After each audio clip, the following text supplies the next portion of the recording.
À vos stylos, le titre. Le Tour de France dans les roues du Finistère. Moi, je trouve que ça s'est super bien passé. J'avais peur au départ que en arrivant dans ce grand lieu, que les gamins soient un peu stressés. En fait, ils étaient super détendus. Moi, je crois que c'est la première fois de ma vie quand même que je faisais une dictée. Que je disais, j'en ai fait des tonnes et des tonnes des dictées.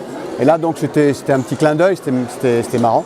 Et je trouve que l'ambiance est formidable. Quimper accueillera l'arrivée de la 5e étape du prochain Tour de France 2018, virgule. On est à 100 jours du Tour de France, à 100 jours du lancement du Tour de France. Et on a commencé par une dictée.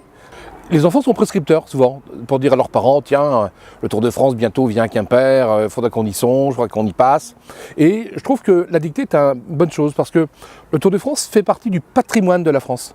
Tous les ans, il reconstruit la carte de la France. La Bretagne est une terre du vélo, elle a fourni des champions, de gens comme Bernard Hinault, enfin bref. Et par conséquent, bien cette arrivée à Quimper méritait d'être encouragée et que les enfants soient les premiers à témoigner leur amour au vélo et au Tour de France. Je rappelle aux lauréats du jour qu'ils seront nos invités et que vous serez donc invités à la mairie de Quimper pour reprendre vos badges d'accès et que vous serez avec nous le 11 juillet.